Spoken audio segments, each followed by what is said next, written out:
Selamat pagi semua. Assalamualaikum warahmatullahi wabarakatuh.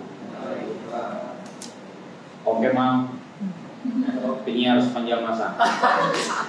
Dia ngomong.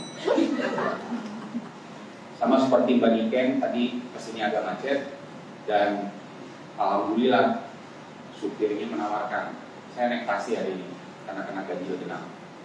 Supir taksinya nawarin, Pak mau dengerin radio nggak? Oh boleh, silakan. Dia nyalain template taksi itu biasanya Sinta. Terus dia lihat mungkin saya agak kurang nyaman dengerin berita soal Sambo pagi-pagi gitu. Berita soal prank laki bini KDRT gitu. Dan akhirnya dia pindahin. Dia pindahin ke frekuensi yang lain, nyangkut di radionya Panibo, Prambors. Saya dengerin trio dari pagi. Kira-kira berapa lama pindah lagi tuh supir taksinya, dipindah lagi frekuensinya, nyangkut di Atro FM, ya kan? Saya sempat dengerin si Adit Insomnia sama dia Lawrence gitu.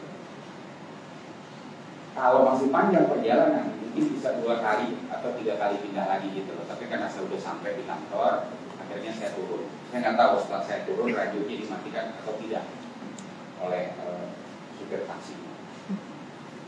Yang saya pengen bilang adalah benteng terakhir pertahanan radio itu sekarang di driving time, pada saat kita berangkat dari rumah ke kantor atau pada saat kita pulang dari kantor. Menurut Nielsen di 11 kota besar pendengar radio itu masih 32 juta. Untuk di Jakarta masih 17 juta. Pertanyaan besarnya, sampai kapan itu bisa bertahan? Kenapa? Karena pertanyaan itu penting kita jawab. Sekarang siapa sih di antara kita semua yang masih punya radio FM di rumah?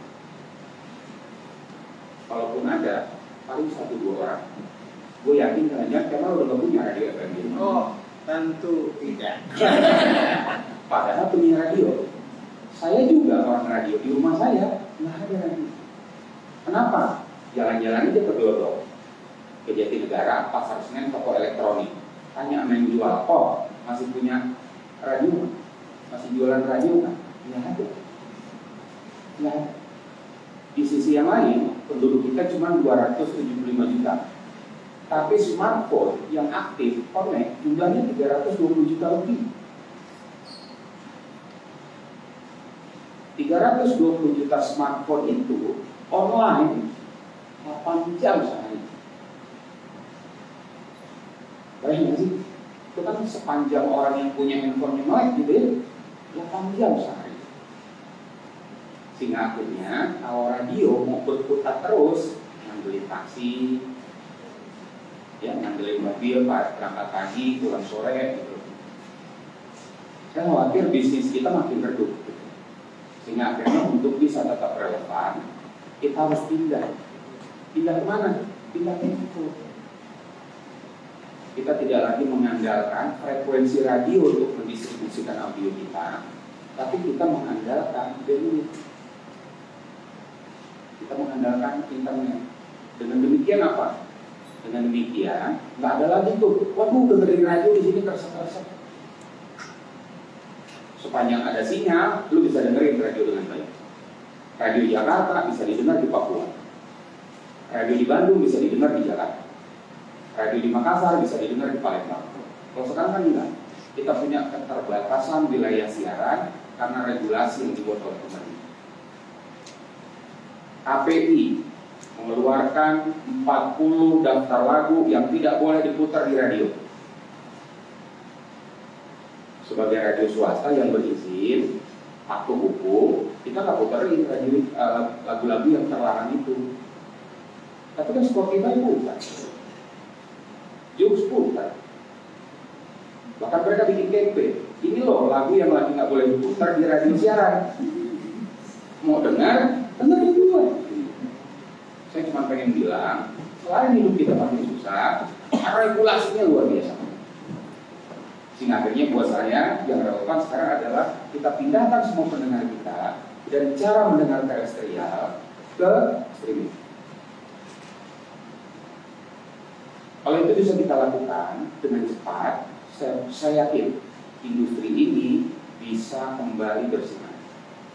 Kita bisa kembali mendapatkan kepercayaan dari teman-teman pendengar dan dari teman-teman pengiklan. Sekarang pengiklan tanyanya begini, oke, gue pasang iklan di Gen FM, di siarannya Kema. Berapa sih yang dengerin Gen FM sekarang? Berapa mah? 2 juta sekian? 3 juta. 3 juta. Apakah pada saat satu iklan gue putar yang dengerin 3 juta? Kan pertanyaan pengiklan begitu. Menurut Nielsen sih 3 juta. Tapi Nielsen itu kan data bulan lalu. Sementara kalau kita streaming, iklan yang diputar tadi jam 7, kita bisa kasih reportnya ke klien kita. Atas dasar itulah, KSSNI mencoba melakukan kolaborasi, salah satunya dengan Noise.